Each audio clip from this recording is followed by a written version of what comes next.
During my childhood, my family was like a drop of water in a vast river, never remaining in one location for long.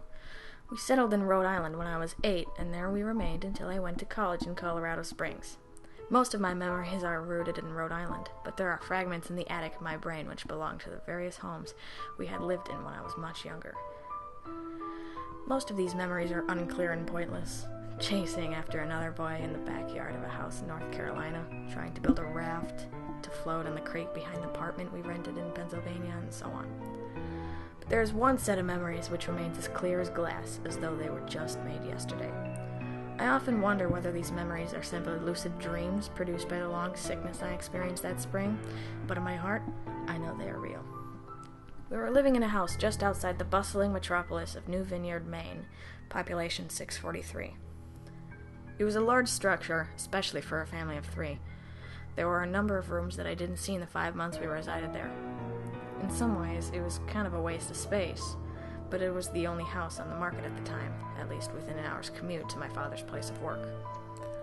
The day after my 5th birthday, attended by my parents alone, I came down with a fever. The doctor said I had mononucleosis, I think he said, which meant no rough play and more fever for at least another 3 weeks. It was a horrible timing to be bedridden. We were in the process of packing our things to move to Pennsylvania, and most of my things were already packed away in boxes, leaving my room barren. My mother brought me ginger ale and books several times a day, and these served the function of being my primary form of entertainment for the next few weeks. Boredom always loomed just around the corner, waiting to rear its ugly head and compound my misery. I don't exactly recall how I met Mr. Widemouth. I think it was about a week after I was diagnosed with mono. My first memory of this small creature was asking him if he had a name. He told me to call him Mr. Widemouth because his mouth was large. In fact, everything about him was large in comparison to his body. His head, his eyes, his crooked ears, but his mouth was by far the largest. "You look kind of like a Furby," I said as he flipped through one of my books. Mr. Widemouth stopped and gave me a puzzled look. "Furby? What's a Furby?" he asked.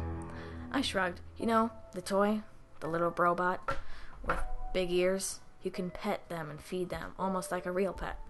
"Oh," Mr. Widemouth resumed his activity. "You don't need one of those. They aren't the same thing as having a real friend." I remember Mr. Widemouth disappearing every time my mother stepped by to check in on me. "I lay under your bed," he later explained. "I don't want your parents to see me because I'm afraid they won't let us play anymore." We didn't do much during those first few days. Mr. Widemouth just looked at my books, fascinated by the stories and pictures they contained. The 3rd or 4th morning after I met him, he greeted me with a large smile on his face. "I have a new game we can play," he said. "We have to wait until your mother comes to check on you, because she can't see us play it. It's a secret game."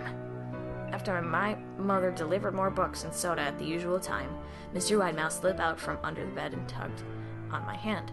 "We have to go to the room at the end of the hallway," he said. I objected at first, as my parents had forbidden me to leave the bed without their permission, but Mr. Widemouth persisted until I gave in. The room in question had no furniture or wallpaper. Its only distinguishing feature was a window opposite the doorway. Mr. Widemouth darted across the room and gave the window a firm push, flinging it open. He then beckoned me to look out at the ground below. We were on the second story of the house, but it was a hill, and from this angle, the drop was farther than 2 stories due to the incline. "I like to play pretend up here," Mr. Widemouth explained. "I pretend that there is a big, soft trampoline below this window, and I jump. If you pretend hard enough, you bounce back up like a feather. I want you to try." I was a 5-year-old with a fever, so only a hint of skepticism darted through my thoughts as I looked down and considered the possibility. "It's a long drop," I said. "But that's all part of the fun. It wouldn't be fun if it was only a short drop. If it were that way, you may as well just bounce on a real trampoline." I toyed with the idea, picturing myself falling through thin air, only to bounce back to the window on something unseen by human eyes. But the realist in me prevailed. "Maybe some other time," I said. "I don't know if I have enough imagination. I could get hurt." Mr. Widemouth's face contorted into a snarl, but only for a moment. Anger gave way to disappointment. "If you say so," he said. He spent the rest of the day under my bed, quiet as a mouse. The following morning, Mr. Widemouth arrived holding a small box. "I want to teach you how to juggle," he said. "Here are some things you can use to practice before I start giving you lessons." I looked in the box. It was full of knives. "My parents would kill me!" I shouted, horrified that Mr. Widemouth had brought knives into my room, objects that parents would never allow me to touch. "I'll be spanked and grounded for a year!" Mr. Widemouth frowned. "It's fun to juggle with these. I want you to try it." I pushed the box away. "I can't. I'll get in trouble. Knives aren't safe to just throw in the air." Mr. Widemouth's frown deepened into a scowl. He took the box of knives and slid under my bed, remained there the rest of the day. I began to wonder how often he was under me. I started having trouble sleeping after that. Mr. Widemouth often woke me up at night saying he put a real trampoline under the window, a big one that I couldn't see in the dark. I always declined and tried to go back to sleep, but Mr. Widemouth persisted. Sometimes he stayed by my side until early in the morning and encouraged me to jump. He wasn't so fun to play with anymore. My mother came to me one morning and told me I had her permission to walk around outside. She thought the fresh air would be good for me, especially after being confined to my room for so long.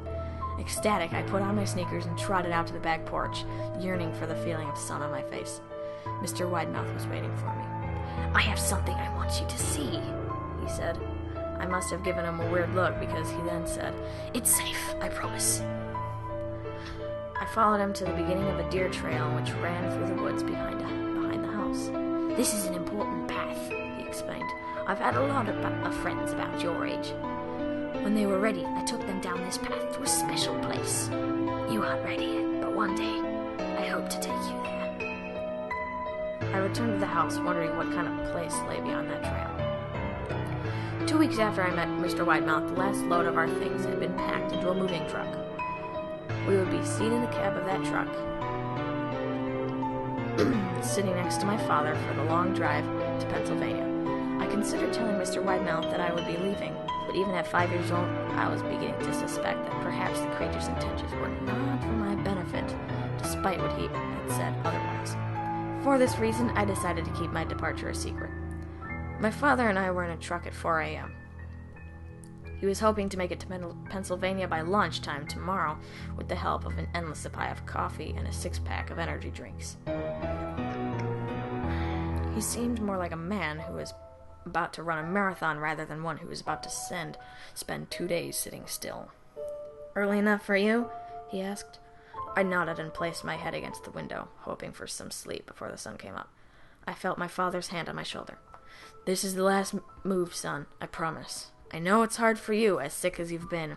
Once Daddy gets promoted, we can settle down, and you can make friends." I opened my eyes as we backed out of the driveway. I saw Mr. Widemouth's silhouette in my bedroom window. He stood motionless until the truck was about to turn onto the main road. He gave a pitiful little wave goodbye, steak knife in hand. I didn't wave back.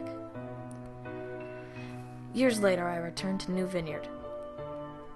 The piece of land our house stood upon was empty except for the foundation, as the house burned down a few years after my family left.